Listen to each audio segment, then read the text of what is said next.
Natalia sudah mengenal siapa itu Yesus karena ia dibesarkan dalam keluarga Kristen yang taat. Kini, di usianya yang sudah menginjak dewasa, Natalia sudah memiliki pekerjaan yang menjanjikan dan juga kekasih hati yang sangat dicintainya. Natalia merasa jika hidupnya sungguh sangat sempurna karena Tuhan Yesus senantiasa menyertai dan memberkatinya, sehingga apapun yang ia kerjakan berhasil dan apapun yang ia inginkan terwujud.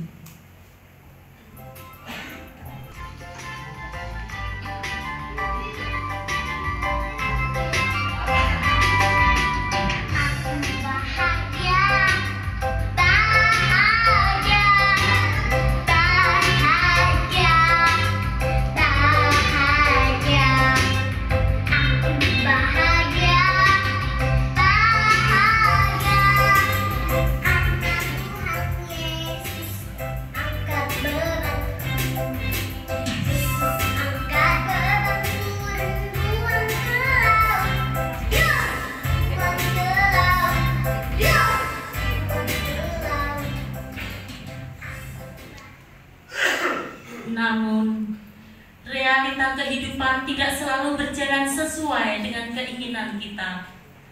Dan keadaan inilah yang sekarang dirasakan Natalia. Satu persatu masalah dalam hidupnya mulai bermunculan. Kekasih yang dicintainya, yang mengisi hari-harinya dengan kebahagiaan,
suasana hati yang buruk dan tidak menentu menimbulkan masalah baru bagi Natalia.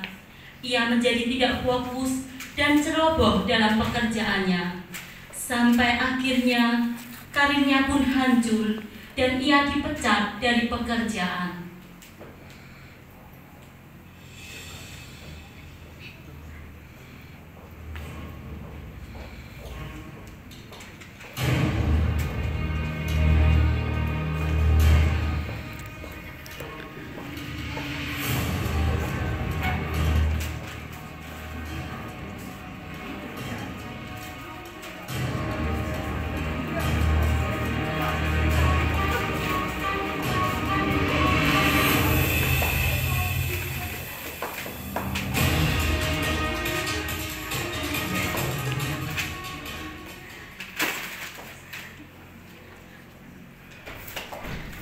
Untuk memenuhi kebutuhan hidupnya, Natalia pun mencari jalan pintas dengan meminjam uang kepada rentenir karena tabungan yang ia miliki sudah semakin menipis.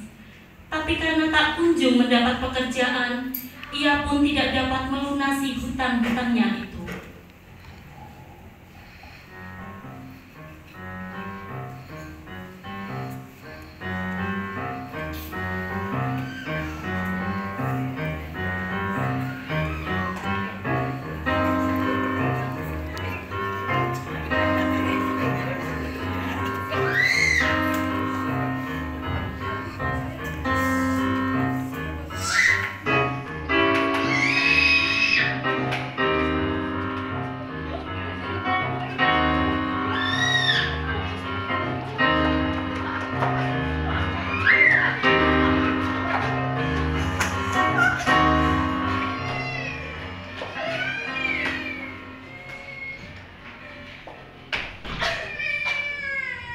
tekanan hidup yang semakin berat membuat Natalia stres dan akhirnya jatuh sakit. Beberapa dokter sudah berusaha untuk mengobatinya, namun sakitnya tak kunjung sembuh, bahkan semakin parah.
Di tengah masalah yang tak henti-hentinya ia hadapi, rasa putus asa pun mulai muncul dalam hatinya dan terbersit dalam pikirannya keinginan untuk mengakhiri hidupnya.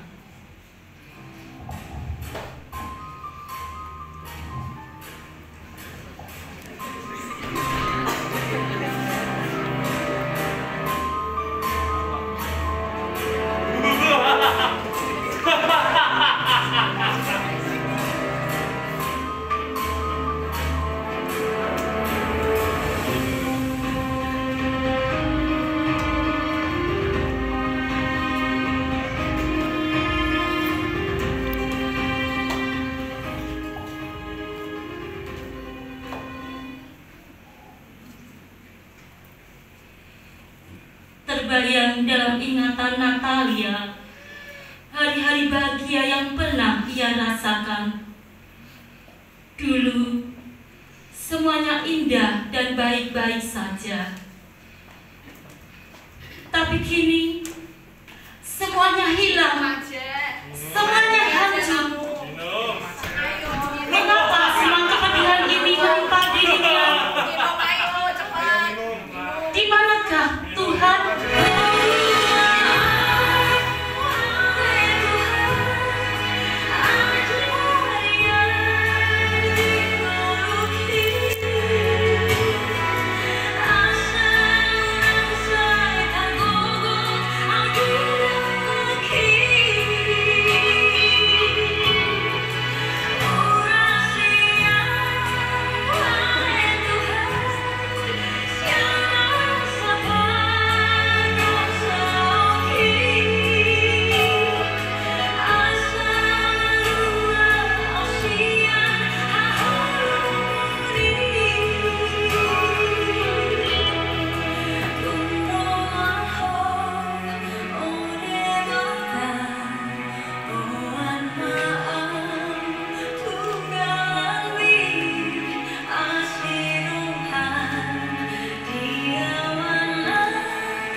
Mengalami penderitaan yang dan saya harus memberitahu kepada Bapak Ibu Saudara bahwa itulah kehidupan kita.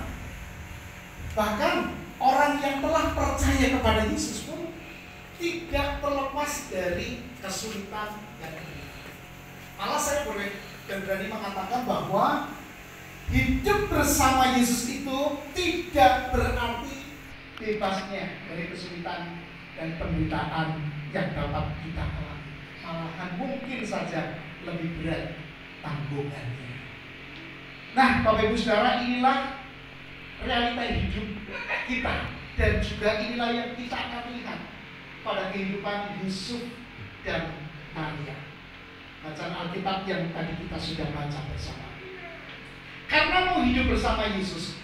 Karena mau melangkah di dalam pimpinan Tuhan, mau melangkah di dalam rencana Allah. Yusuf dan Maria bahkan mengalami kesulitan, penderitaan yang luar biasa beratnya. Mereka harus mengalami satu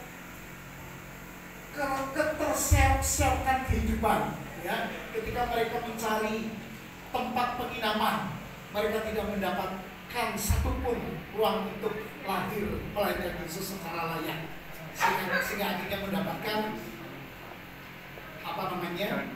gua atau tempat yang penting hidup kita. Tapi ternyata kita tidak juga bebas dari pergumulan. Lalu apa istimewanya jadi orang Kristen? Betul tidak? Kalau tadi dramanya diawali dengan sebuah kisah yang menyenangkan, kan? Bagaimana Tuhan memimpin dan memberkati hidup Natalia, ya. Berkatnya mengalir setiap saat, ya. Kalau itu yang terjadi kan kita senang gitu, ya. Tapi ternyata kan tidak begitu. Realita hidupnya ternyata bahkan dia sebagai anak Tuhan mengalami satu kondisi yang luar biasa beratnya. Tadi kalau saya membayangkan dan menjadi seperti Natalia itu ya tidak gampang, betul tidak? Udah diputus cinta, di PHK, ya. Kemudian apa lagi setelah di PHK? Sakit, ya kan? Udah sakit, ada godaan bunuh diri, ya, akhirnya begitu, ya. Penderitaan itu beruntun. Lalu apa istimewanya coba? Jadi seorang Kristen seperti Natalia, kalau ternyata hidupnya begitu. Nah di sini problem yang serius, banyak orang Kristen yang tidak tahan, lalu memutuskan untuk meninggalkan Tuhan. Itu tidak sedikit jumlahnya orang Kristen yang mengalami satu kondisi yang berat lalu goodbye Tuhan. Ya. Nah, sekarang kita akan melihat apa istimewanya kalau begitu. Saya akan menyampaikan dua hal yang istimewa dari kita anak Tuhan, walaupun hidup bersama Yesus tidak lagi membebaskan kita dari persoalan. Yang pertama mari kita lihat teksnya. Tuhan mengendalikan segala sesuatu untuk memenuhi rencananya di dalam dan bagi hidup kita.